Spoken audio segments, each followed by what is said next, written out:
Paul, McGuire, Grimes, ABC, Minneapolis, Lily, Riley. It is so great talking to both of you. Such an honor. You both are so fantastic in this, and I feel so invested in this story now. So thank you for the time today. I appreciate it.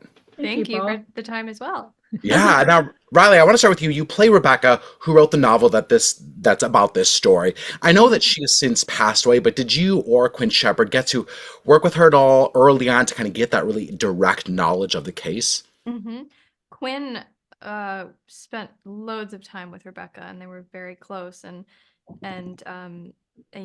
developed this with Rebecca. And I unfortunately wasn't able to meet her. She passed away weeks after I was cast. But I had known that she had wanted to cast me as herself, which was, such a sweet blessing. We knew she wanted Lily.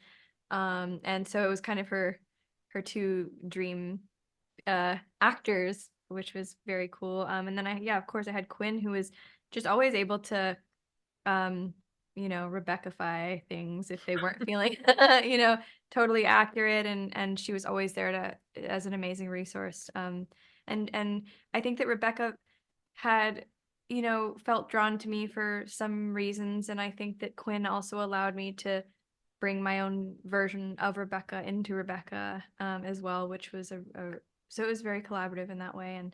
And because I knew Rebecca had trusted me to play her, I felt a sense of freedom, and not I didn't feel very stressed about it, weirdly.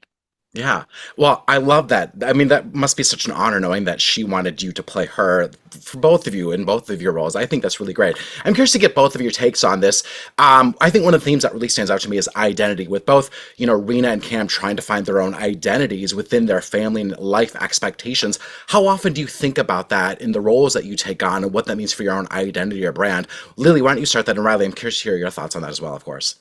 I think the character's individual identities serves a couple of purposes.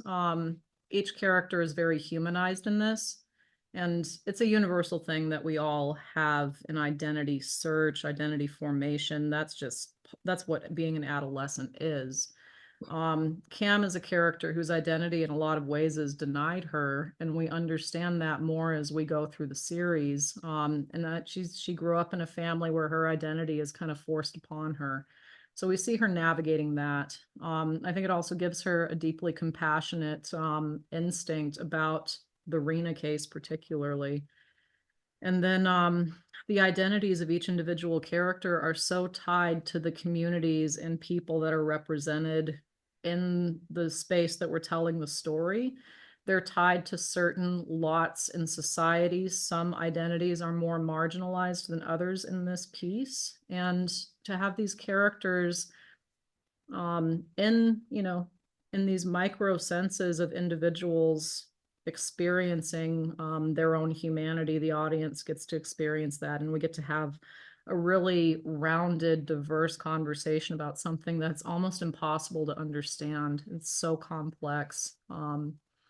And then we get to really look at the systems that are in place that maybe perpetuate and make some identities more vulnerable to things like this happening. Hmm. So yeah. Yeah. Oh my God. I wish I could keep talking. I got the rap. I wish I could keep talking to both of you. Sorry. Lily loved Killers of the Flower Moon, and I was just so excited to Thank see you. you go through that entire process. And you are so incredible, and I cannot wait to see more from you. And I hope I can Thank add that to my you. Scorsese collection that comes on 4K or Blu-ray or whatever. So I want it so badly. So thank you both. Thank you Congratulations. Thank so you. much. Thank you Thank so you. much.